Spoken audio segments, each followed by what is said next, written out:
Yo crecí en una familia súper amorosa y muy conservadora dentro de sus creencias, porque así fueron criados ellos. Y crecí en un pueblito de la costa colombiana, donde en ese momento estaba este tipo de pensamiento como ciertos colores son para los niños, otros colores son para las niñas, estas actividades las hacen las niñas, estas actividades lo hacen los niños. Y desde que yo tengo un poquito de uso de razón dentro de lo que recuerdo, siempre tuve más resonancia y me gustaba hacer las cosas que eran consideradas para los niños. Y una de las experiencias que recuerdo, más o menos, y esto es porque mi mente bloqueó por algún motivo muchas experiencias que yo tuve de niña y no recuerdo la gran parte de mi niñez. Recuerdo que a mí me gustaba el fútbol, soccer, pero en mi pueblo no había, no sé si ahora, pero en ese momento no había equipos femeninos. Yo recuerdo cuando estaba en primaria jugar, ni siquiera teníamos balón, jugamos con tarritos de Tampico. Es como supongo que todavía sigue existiendo, es una bebida. A mí me gustaba estar con los niños. Nunca estuve haciendo las cosas que hacían las niñas. Nunca me gustó jugar a las muñecas, nunca me gustó jugar a las Barbies. A mí me gustaba el fútbol. Y entonces se me dio la oportunidad de jugar un día con un equipo de niños. Fui a jugar con un equipo de niños, recuerdo. Un tío mío me llevó y estábamos jugando. Hasta anoté gol y todo. Debí haber tenido como unos 5 años o algo así. No recuerdo bien. Y yo estaba feliz, pero mi mamá no sabía. Y luego cuando yo llego a la casa, mi mamá me prohíbe jugar porque ese es un deporte para niños, o eso era lo que ella pensaba en ese momento. Y ahí vino la primera herida de infancia. Yo sé que a veces nuestros padres nos dicen que podemos o no podemos hacer esto dentro de lo que les inculcaron a ellos, que estaba bien o mal, o que era verdad o no. Y dentro de su creencia, jugar fútbol era para niños. Entonces me prohibió jugar. Y ahí vino mi primera herida de infancia, la que recuerdo, porque en algún momento tuve una regresión hipnótica y había algo que había pasado a mis 2 años, pero tenía algo que ver con el dinero. Ahorita no recuerdo la situación. Entonces yo tengo esta herida de infancia y esto lo que genera dentro de mí es lo que tú quieres no se puede y no te dan otras opciones, o sea, simplemente lo que tú quieres no se puede. Y bueno, pasaron los años y gran parte de este tiempo no lo recuerdo. La otra herida de infancia que yo recuerdo debía haber tenido entre los 7 y los 10 años. Fue haber sido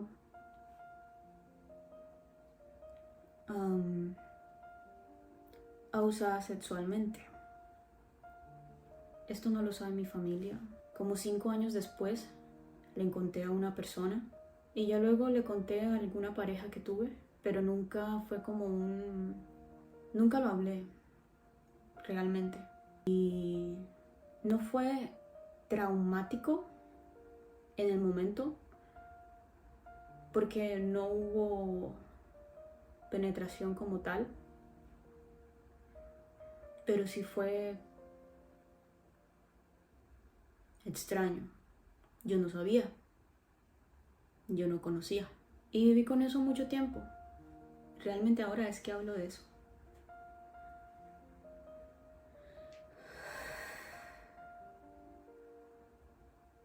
Yo sé que tuve muchas heridas de infancia, inconscientes y conscientes, pero Estas son como las que, dentro de las cartas que me he escrito a mí misma, son las que han venido a mí. La siguiente herida de infancia fue infancia-adolescencia. Fue cuando me di cuenta que no me gustaban los hombres, que me gustaban las mujeres. Y yo no entendía. Tenía como unos 15 años, entre 14 y 15 años, y tenía una amiga y yo empecé a ver a esa amiga de manera diferente. Y esta amiga también me empezó a ver de manera diferente a mí. Y estuvimos pues saliendo, pero mi familia se enteró. Y como la mayoría de familias dentro de la religión católica y dentro de creencias conservadoras, pegaron el grito en el cielo. Entonces hubo mucho rechazo, pero dentro de mí yo no entendía.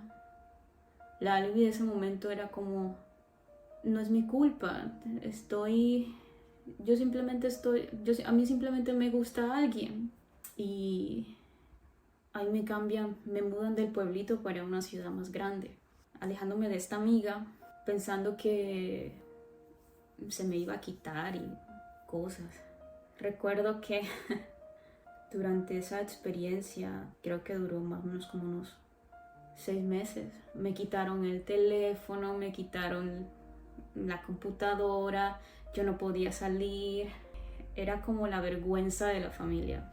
Después entendí que había mucho miedo y mucha desinformación e ignorancia detrás, pero también están como las creencias con las que nuestros padres, nuestros abuelos, nuestros hermanos mayores, sobre todo en un pueblo pequeño, que actuaban simplemente en lo que creían que era mejor. Esto lo entendí después, no en ese momento. Recuerdo que hasta me hicieron un exorcismo.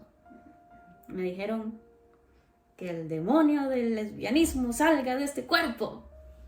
Algo así. Ahora me río. Pero en ese momento tú te sientes... No sé ni cómo describir cómo te sientes, pero se siente feo.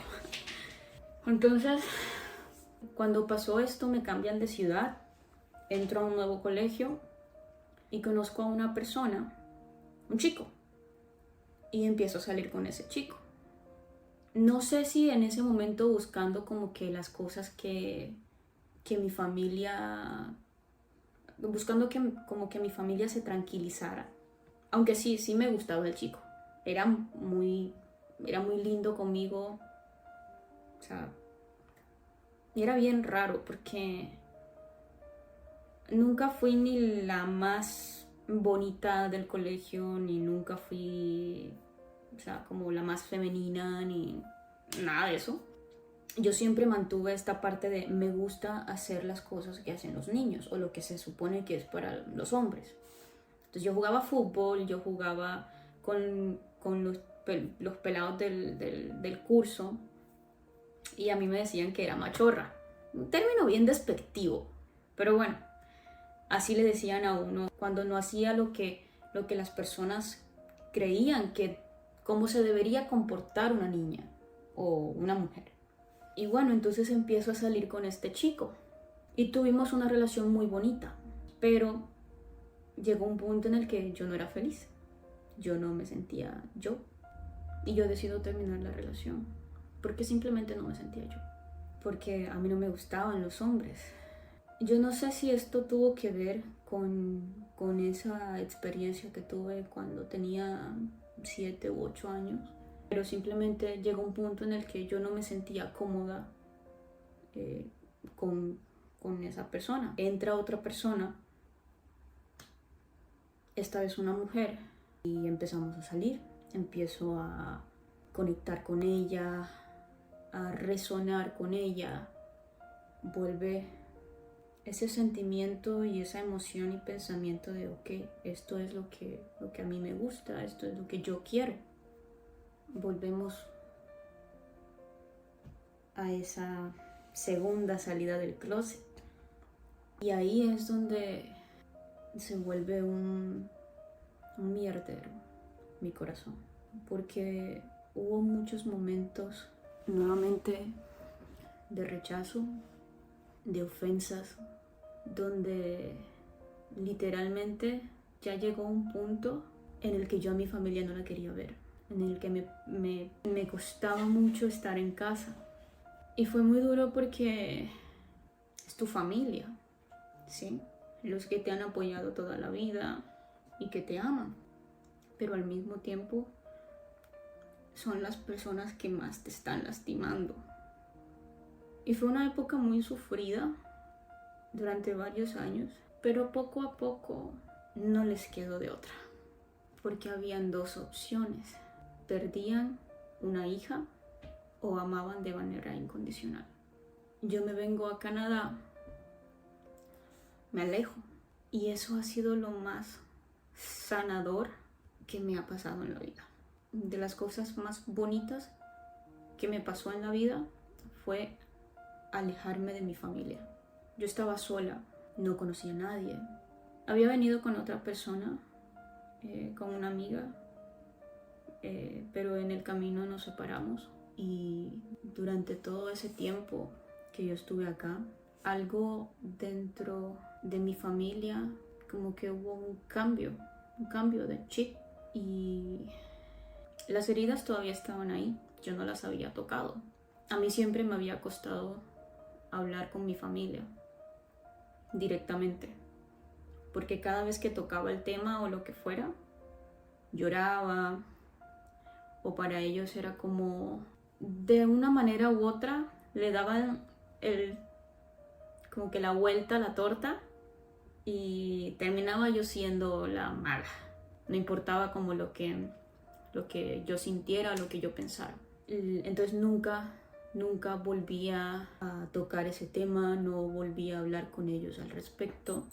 Y hasta que llega un punto en el que esas heridas del pasado te afectan en tu presente. Entonces empiezas a enojarte por cosas que ni siquiera, o sea, cosas X, cosas que a veces que ni siquiera sabemos por qué estamos enojados, o por qué estamos tristes, o por qué no tenemos dinero, o por qué nos va mal en X cosa. Y a mí me pasaron varias de estas circunstancias, y conocí a una persona, un amigo, y ese amigo fue la respuesta que Dios puso en mi vida. Yo ya venía con un pensamiento de ¿qué carajos estoy haciendo con mi vida? ¿Por qué estoy aquí? ¿Quién soy? Y todas estas dudas existenciales, porque cuando pasas un proceso de rechazo y un proceso así como el que yo viví, llegan pensamientos estúpidos y pendejos en el momento.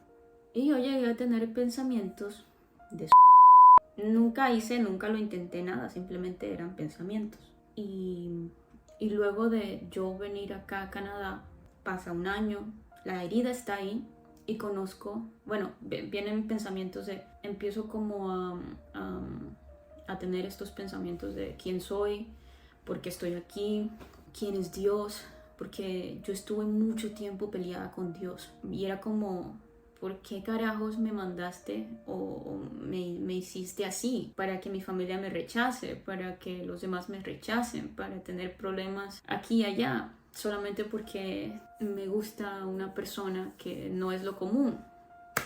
Hablando de un pueblito, ¿no? Porque cuando ya sales del pueblito, ya te das cuenta que el mundo es mucho más grande, y tú eres simplemente una cosita chiquita dentro de un mundo lleno de todo tipo de personas. Entonces conozco a este amigo, y luego de estos pensamientos de quién soy, dónde está Dios, quién es Dios, si Dios sí existe, yo le cogí una fobia a todo tipo de religión.